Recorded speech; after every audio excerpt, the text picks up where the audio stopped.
غلام عباس کے مشہور افسانوں میں سے ایک افسانہ آنندی۔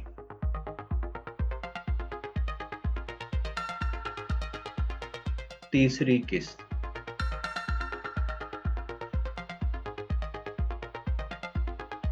شام کو شامیانے کے نیچے دودھ سے اجلی چاندی کا فرش کر دیا گیا۔ گاؤ تکیے اور راگ رنگ کی محفلیں سجائی گئیں۔ دور دور سے بہت سی بیسواؤں کو بلوایا گیا جو ان کی سہیلیاں یا برادری کی تھی۔ ان کے ساتھ ان کے بہت سے ملنے والے بھی آئے جن کے لیے ایک الگ شامیانے میں کرسیوں کا اہتمام کیا گیا اور ان کے سامنے کے رخ چکیں ڈال دی گئی۔ بے شمار گیسوں کی روشنی سے یہ جگہ بقائے نور بنی ہوئی۔ ان بیسواؤں کے توندل سیاہ فام سازندے زربفت اور کمخاب کی شیروانیاں پہنے، عطر میں بسے ہوئے پھوئے کانوں میں رکھے، ادھر ادھر مونچھوں کو تاؤ دیتے پھرتے اور زرق برق لباسوں اور تتلی کے پر سے بھی باریک ساڑیوں میں ملبوس غازوں اور خوشبوؤں میں بسی ہوئی نازنینیں اٹکھیلیوں سے چلتی، رات بھر رقص اور سرود کا ہنگامہ برپا رہا اور جنگل میں منگل ہو گیا۔ 2-3 دن کے بعد جب اس جشن کی تھکاوٹ اتر گئی تو یہ بیسوائیں ساز و سامان کی فراہمی اور مکانوں کی آرائش میں مصروف ہو گئی۔ جاڑ فانوس، ظروف بلوری، قد دادم آئینے، نوازی پلنگ، تصویریں اور کتات سنہری چوکھٹوں میں جڑے ہوئے لائے گئے اور کرینے سے کمرے میں لگائے گئے، اور کوئی 8 روز میں جا کر یہ مکان کیل کانٹے سے لیس ہوئے۔ یہ عورتیں دن کا بیشتر حصہ تو استادوں سے رقص و سرود کی تعلیم لینے، غزلیں یاد کرنے، دھنیں بٹھانے، سبق پڑھنے، تختی لکھنے، سینے پرونے، کاڑنے، گراموفون سننے، استادوں سے تاش اور کیرم کھیلنے، ضلع جگت، نوک جھونک اور جی بہلانے میں گزارتی، اور تیسرے پہر غسل خانوں میں نہانے جاتی جہاں ان کے ملازموں نے دستی پمپوں سے پانی نکال نکال کر ٹب بھر رکھے ہوتے۔ اس کے بعد وہ بناؤ سنگار میں مصروف ہو جاتی۔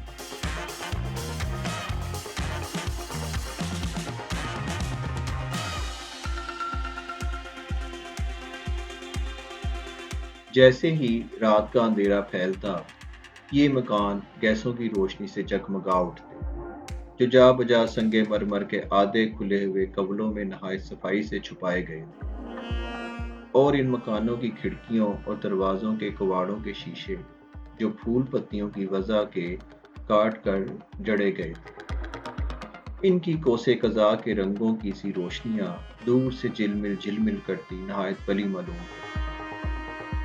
یہ بیسوائیں بناؤ سنگار کیے برآمدوں میں ٹہلتی، آس پاس والیوں سے باتیں کرتی، ہنس کر کھلکھلاتی۔ جب کھڑے کھڑے تھک جاتی تو اندر کمرے میں چاندنی کے فرش پر گاؤ تکیوں سے لگ کر بیٹھ جاتی۔ ان کے سازندے ساز ملاتے رہتے اور یہ چھالیاں کترتی رہتی۔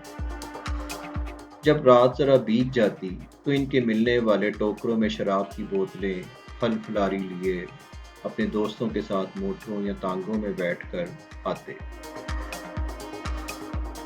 اس بستی میں ان کے قدم رکھتے ہی یہ خاص گہما گہمی اور چہل پہل ہونے لگتی۔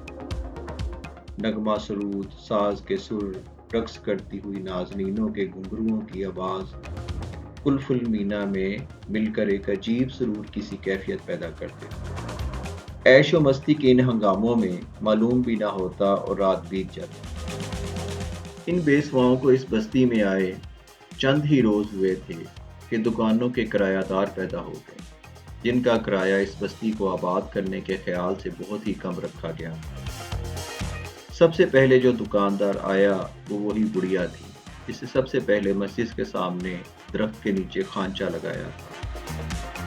دکان کو پر کرنے کے لیے بڑھیا اور اس کا لڑکا سگریٹوں کے بہت سے خالی ڈبے اٹھا لائے اور اسے ممبر کے طاقوں میں سجا کر رکھ دیا گیا۔ بوتلوں میں رنگ دار پانی بھر دیا گیا تاکہ معلوم ہو کہ شربت کی بوتلیں ہیں۔ بڑھیا نے اپنی بساط کے مطابق کاغذی پھولوں، سگریٹ کی خالی ڈبیوں سے بنائی ہوئی بیلوں سے دکان کی کچھ آرائش بھی کی۔ بعض ایکٹروں اور ایکٹریسوں کی تصویریں بھی پرانے فلمی رسالوں سے نکال کر لئی سے دیواروں پر چپکا دی۔ دکان کا اصل مال 2-3 قسم کے سگریٹ، 3-3 4-4 پیکٹوں، بیڑی کے 8-10 بنڈلوں، دیا سلائی کی نصف درجن ڈبیوں، پانی کی ڈولی، پینے کے تمباکو کی 3-4 ٹکیوں اور موم بتی کے نصف بنڈل سے زیادہ نہ تھا۔ دوسری دکان میں ایک بنیا، تیسری میں حلوائی اور شیر فروش، چوتھی میں کسائی، پانچویں میں کبابی اور چھٹی میں ایک کنجڑا آ بسے۔ کنجڑا آس پاس کے دیہات سے سستے داموں 4-5 قسم کی سبزیاں لے آتا اور یہاں خاصے منافع پر بیچ دیتا۔ ایک آدھ ٹوکرا پھلوں کا بھی رکھ لیتا۔ چونکہ دکان خاصی کھلی تھی، ایک پھول والا اس کا ساتھی بن گیا۔ وہ دن بھر پھولوں کے ہار، گجرے اور طرح طرح کے گہنے بناتا رہتا اور شام کو انہیں چنگیل میں ڈال کر ایک ایک مکان پر لے جاتا۔ اور نہ صرف پھول ہی بیچ آتا بلکہ ہر جگہ ایک ایک 2-2 گھڑی بیٹھ سازندوں سے گپ شپ بھی ہانک لیتا اور حقے کے دم بھی لگا آتا۔ جس دن تماش بینوں کی کوئی ٹولی اس کی موجودگی ہی میں کوٹھے پر چڑھ آتی اور گانا بجانا شروع ہو جاتا تو وہ سازندوں کے ناک منہ چڑھانے کے باوجود گھنٹوں اٹھنے کا نام نہ لیتا۔ مزے سے گانے پر سر دھنتا اور بے وقوفوں کی طرح ایک ایک کی صورت تکتا رہتا۔ جس دن رات زیادہ گزر جاتی اور کوئی ہار بچ رہتا تو اسے اپنے گلے میں ڈال لیتا اور بستی کے باہر گلا پھاڑ پھاڑ کر گاتا پھرتا۔ ایک دکان میں ایک بیسوا کا باپ اور بھائی جو درزیوں کا کام جانتے تھے، سینے کی ایک مشین رکھ کر بیٹھ گئے۔ ہوتے ہوتے ایک حجام بھی آ گیا اور اپنے ساتھ ایک رنگ ریز کو بھی لیتا آیا۔ اس کی دکان کے باہر الگنی پر لٹکتے ہوئے طرح طرح کے رنگوں کے دوپٹے ہوا میں لہراتے ہوئے آنکھوں کو بہت بھلے معلوم ہونے لگے۔ چند ہی روز گزرے تھے کہ ایک ٹٹ پونجیے بساتی نے، جس کی دکان شہر میں چلتی نہ تھی بلکہ اسے دکان کا کرایہ نکالنا بھی مشکل ہو جاتا تھا، شہر کو خیر بات کہہ کر اس بستی کا رخ کیا۔ یہاں اسے ہاتھوں ہاتھ لیا گیا اور اس کے طرح طرح کے لیونڈر، قسم قسم کے پاؤڈر، صابن، کنگھیاں، بٹن، سوئی دھاگا، لیس، فیتے، خوشبودار تیل، رومال، منجن کی خوب بکری ہونے لگی۔ اس بستی کے رہنے والوں کی سرپرستی اور ان کے مربیانہ سلوک کی وجہ سے اسی طرح دوسرے تیسرے روز کوئی نہ کوئی ٹٹ پنجیا دکاندار، کوئی بزار، کوئی پنساری، کوئی بچہ بند، کوئی نان بائی مندے کی وجہ سے یا شہر کے بڑے ہوئے کرائے سے گھبرا کر اس بستی میں آ پناہ لیتا۔ ایک بڑے میاں عطار جو حکمت میں بھی کسی قدر دخل رکھتے تھے، ان کا جی شہر کی گنجان آبادی اور حکیموں اور دواخانوں کی افراد سے جو گھبرایا تو وہ اپنے شاگردوں کو ساتھ لے شہر سے اٹھ آئے اور اس بستی میں ایک دکان کرائے پر لے لی۔ سارا دن بڑے میاں اور ان کے شاگرد دواؤں کے ڈبوں، شربت کی بوتلوں اور مربے، چٹنی، اچار کے مرتبانوں کو الماریوں اور طاقوں میں اپنے اپنے ٹھکانے پر رکھتے رہے۔ ایک طاق میں طب اکبر قرابہ دین قادری اور دوسری طبی کتابیں جمع کر رکھتی۔